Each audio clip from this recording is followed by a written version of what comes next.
Voice of சாரதி சேனலுடைய subscribers எல்லாத்துக்கும் மிகப்பெரிய வணக்கம்ங்க. இன்னைக்கு நம்ம இந்த வீடியோல என்ன பார்க்க போறோம் அப்படின்னா, இன்னைக்கு தளபதி விஜயோட 51வது பிறந்த நாளுங்க. இந்த பிறந்த நாள்ல இதுவரைக்கும் என்டர்டைன்மெண்ட்ல இந்தியாலேயே டாப்பஸ்ட் ஹீரோனா தளபதி விஜய் தான். இந்த அளவுக்கு அவங்க தமிழ் சினிமாவில் முன்னணி ஹீரோவா இருக்க முக்கிய காரணமான சில பாயிண்ட்ஸ் பார்க்கலாங்க. ஃபர்ஸ்ட், ஸ்கிரிப்ட் செலெக்ஷனுங்க. ஒரு கதையை சூஸ் பண்றது அந்த பீரியடுக்கு ஏற்ற மாதிரி பண்றாரு. பிகினிங்கில் பார்த்தீங்கன்னா ஒரு மாதிரி ஒன்று ரொமான்டிக்கலாக பண்ணார். அதுக்கப்புறம் லவ், ஹியூமர் அந்த மாதிரி ட்ரை பண்ணாங்க.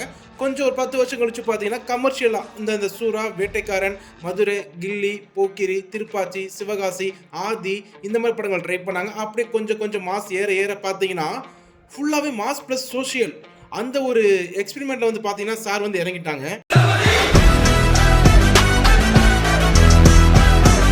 இந்த கெரியரோட உச்சத்தில் இருக்க முக்கிய காரணம் விஜயோட உஷார். ஆமாங்க, உச்சத்தில் இருக்கணும்னா உஷார் ரொம்ப முக்கியம். அதுக்கு எக்ஸாம்பிள் பார்த்தீங்கன்னா பேரரசு எடுத்த படம் திருப்பாச்சி, சிவகாசி எவ்வளோ கமர்ஷியல் மாசன் என்டர்டெயின்மெண்ட்டாக இருக்கும். ஆனால் அந்த படத்தோட டைரக்டர் பேரரசு திருத்தணி இந்த மாதிரி கதையை மறுபடியும் விஜய்கிட்ட சொல்லியிருக்காங்க. விஜய் பார்த்தீங்கன்னா நல்ல ஒரு ஷார்ப்பான மைண்ட் உள்ளவருங்க. என்னதான் ஹிட்டான படத்தை கொடுத்தாலும் இவர்கிட்ட சரக்கு தீந்துருச்சு, மேக்கிங்கில் எதுவுமே பண்ண முடியாது, இவர்கிட்ட சரக்கு அவ்வளோதான் உஷாராயிட்டு அந்த படங்களை அப்படியே இக்னோர் பண்ணிட்டாரு. இன்னும் சொல்ல போனால் முருகதாஸ் இருக்காங்களே, இந்த துப்பாக்கி, கத்தி இந்த மாதிரி படங்கள் கொடுத்தாரு, மாஸ் தான். சர்க்கார் படம் பார்த்தீங்கன்னா நல்லா இருக்கும், ஒரு ஆவரேஜ் வச்சுக்கலாமே. அதுக்கப்புறம் மறுபடியும் ஸ்கிரிப்ட்லாம் கொண்டு வர ட்ரை பண்ணாங்க. விஜய் பார்த்தீங்கன்னா அப்படியே இக்னோர் பண்ணிட்டாங்க. ஏன்னா இவருக்கு டேரக்டரை விட ரசிகர் ரொம்ப முக்கியம். என்னதான் நம்மளை வச்சு ஒரு பெரிய நல்ல படங்கள் கொடுத்தாலுமே கடைசியில் எங்கே வரும்னா ஃபேன்ஸ் கிட்ட தான் வரணும். ஃபேன்ஸோட எக்ஸ்பெக்டேஷனை பூர்த்தி பண்ணணும் அப்படின்னா சில விஷயங்களை கண்டிப்பாக இவர் ஒதுக்கி தான் ஆகணும். அது முக்கியமான விஷயம். எவ்வளோ பெரிய டேரக்டராக இருந்தாலும் கதை நல்லா இல்லை அப்படின்னா டக்குன்னு பார்த்தீங்கன்னா இக்னோர் பண்ணிடுவாரு.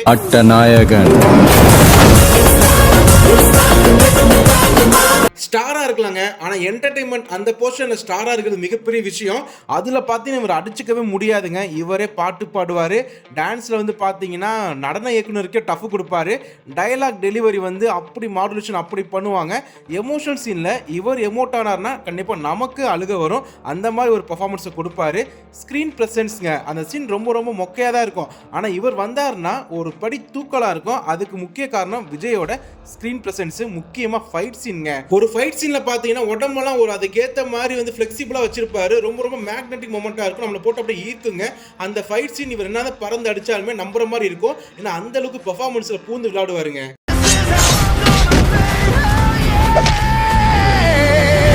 வருஷத்துக்கு ஒரு படமோ 2 படமோ கரெக்டாக கொடுத்துருவாரு. ஃபேன்ஸோட எக்ஸ்பெக்டேஷனுக்கு அப்படியே பார்த்தீங்கன்னா வளைஞ்சு கொடுப்பாருங்க. அதுக்கப்புறம் இவர் பார்த்தீங்கன்னா ஆன் ஸ்க்ரீனில் மட்டும்தான் பார்க்க முடியும், ஆஃப் ஸ்க்ரீனில் பார்க்கவே முடியாது. ஒரு மாஸ் ஹீரோவுக்கு ஒரு பெரிய ஸ்டார் ஆகும்னா ரொம்ப முக்கியம். எக்ஸாம்பிள் ரஜினி சார் கூட அப்படி தான் இருப்பாங்க. நிறைய ஸ்டேஜில் பார்த்தீங்கன்னா அவர் பார்க்கவே முடியாது, ஸ்க்ரீனில் மட்டும் தான் தெரிவாங்க. ஏன்னா என்னதான் சூர்யா சார், கமல் சார் பெரிய ஹீரோவாக இருந்தாலும் இவங்க ஒரு காலகட்டத்தில் பார்த்தீங்கன்னா சூர்யா சார் நீங்களும் வெல்லலாம் ஒரு கோடி, அதுக்கப்புறம் கமலஹாசன் பிக் பாஸ் இந்த மாதிரி சின்ன டிவி ஷோவில் பார்க்கும்போது நமக்கே தட்டிடும். ஆனா விஜய் சார் பார்த்தீங்கன்னா ரொம்ப தெளிவா இருந்தாரு. அவரை பார்க்கணும் அப்படின்னா ஆன் ஸ்கிரீன்ல மட்டும்தான் பார்க்க முடியும், தியேட்டர்ல மட்டும் தான் பார்க்க முடியும்.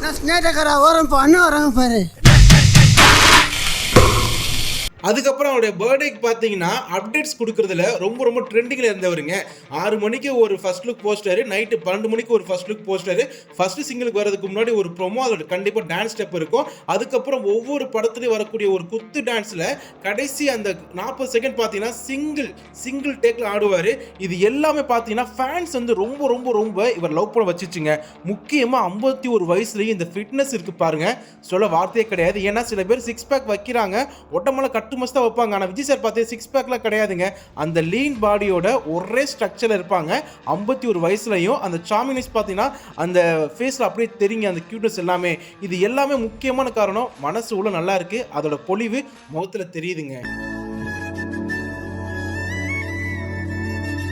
மற்ற ஹீரோஸ்ட் இல்லாத முக்கியமான விஷயம் விஜய்கிட்ட என்ன இருக்கு அப்படின்னா, ஒரு மொக்க படமா இருந்தாலும் விஜய் சாருக்காக கண்டிப்பா பார்க்கலாம். ஏன்னா அந்த படத்துல ஏதாவது ஒரு சீன்ல ஒரு சீக்வன்ஸ் பார்த்தீங்கன்னா நல்லா இருக்கும், இல்ல டான்ஸ் நல்லா பண்ணிருப்பாங்க, காமெடி ஹியூமர் ஏதாவது ஒர்க் அவுட் ஆயிரும். அதுக்காகவே படத்தை பார்க்குற மாதிரி தான் வச்சிருப்பாங்க.